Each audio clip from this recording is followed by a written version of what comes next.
It's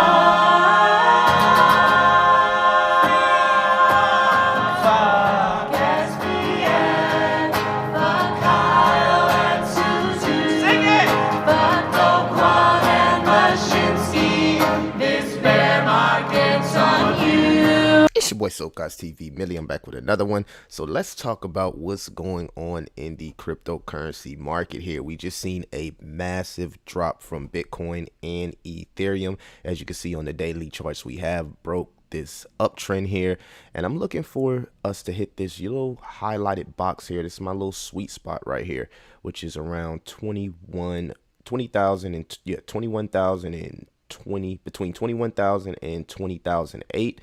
We did get a wick down to the super trend, which is interesting, family, because we could possibly see something like we seen in March 2020 when we seen that heavy wick to the downside, and then we seen a move to the upside. So this March 2023 is looking very similar here to the March 2020 wick to the downside. Let's talk about really what's going on inside the crypto market. But if you like videos like this, make sure that you guys like, subscribe, hit that notification bell, and leave your opinion. Will the Feds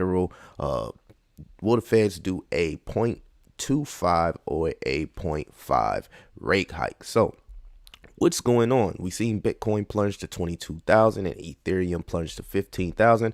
Well, family, we do have news that the Mt. Gox unlike could possibly be happening, and also we're seeing a little bit of FUD and fear from the Silvergate situation as companies like crypto.com seem to distance themselves from Silvergate. We've seen Silvergate drop around 48%, and it's kind of making the market look a little bit shaky, and that's crazy because we haven't seen Bitcoin or Ethereum do these type of drops in a long time.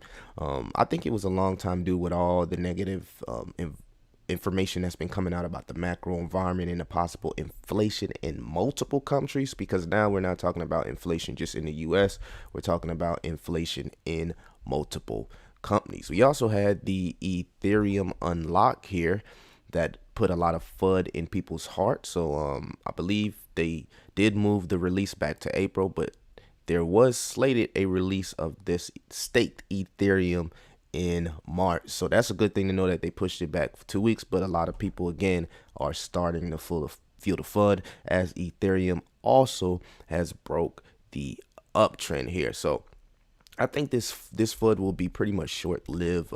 Correction was needed for some of our favorite projects like Elon. We're seeing a correction here finally under 6040. We're also seeing a correction for Tectonic finally under 602. So, you know, when in doubt, zoom out. You got to understand that nothing just goes up forever. You got to be prepared for these corrections, and frankly, not financial advice, but you always find your best opportunities in clearance in days of the red. So hold your head high. Keep in mind that the traditional stock market here is actually opening up in a green. So this is FUD that is specifically going throughout the crypto market, as many people are calling this a capitulation event because of the crypto bank Silvergate, the potential Mt. Gox unlock, and also the Ethereum staking unlock. So not to add, we got a lot of noise about the SEC possibly deeming Ethereum a security, which would be extremely bearish for the rest of cryptocurrency outside of Bitcoin, because if Ethereum is a security, then most altcoins are securities, and it would almost be impossible to purchase these cryptocurrency altcoins in the US. Taking a look at the DXY here, you can see we got stuck around what's this 104. So it looks like the DXY wants to trend a little lower. I won't be surprised, because this is a monthly chart, that we do trend higher just because of the situation with the macro environment. So I think we'll get a little bit more opportunity. I know a lot of people were extremely bullish, which is crazy, being the fact that we are in quantitative tighten. Make sure you watch my last video. I basically gave y'all an example of how Bitcoin cryptocurrency can actually have a bull run in a recession. So it is very, very possible.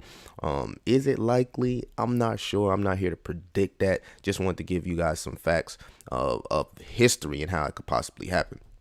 Moving on along to the SPY, you want to keep an eye on the SPY.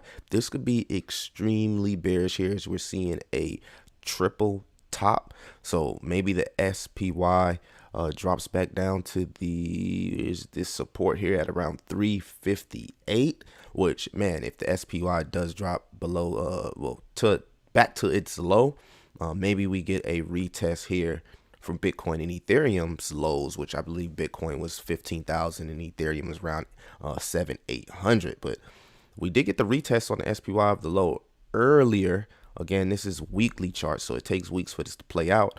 But let me know in the comments what you guys think. Do you think we get another retest of the lows with the SPYs in traditional stock market? Again, that could be bearish short term for cryptocurrency, but bullish long term as people are starting to figure out buy the lows, sell the highs. The only question is we're trying to, figure out where is exactly the lows here.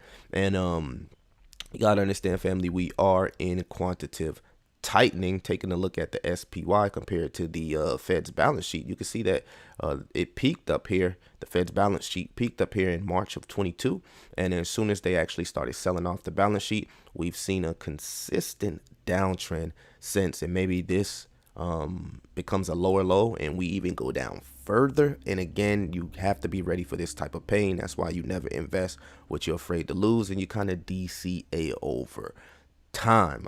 I did a couple videos earlier when I was explaining to you guys how the economy was lacking the liquidity. I was really worried about where retail was actually getting that liquidity, because we was getting so much news on debt being all-time high, people actually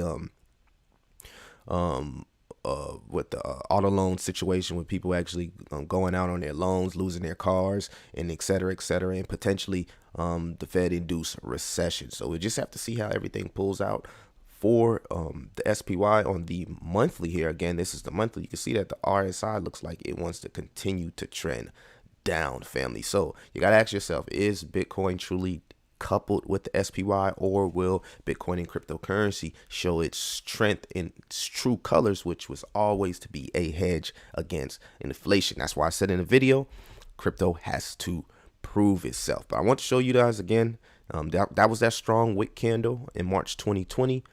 Yesterday we got a large amount of FUD here, and it looks very similar to what happened in March 2020. It's almost crazy that it's been almost 3 years since the COVID situation, and we were locked in our houses. That's crazy. It's almost been like 3 years. It seemed like it was just yesterday. So I wanted to give y'all that information.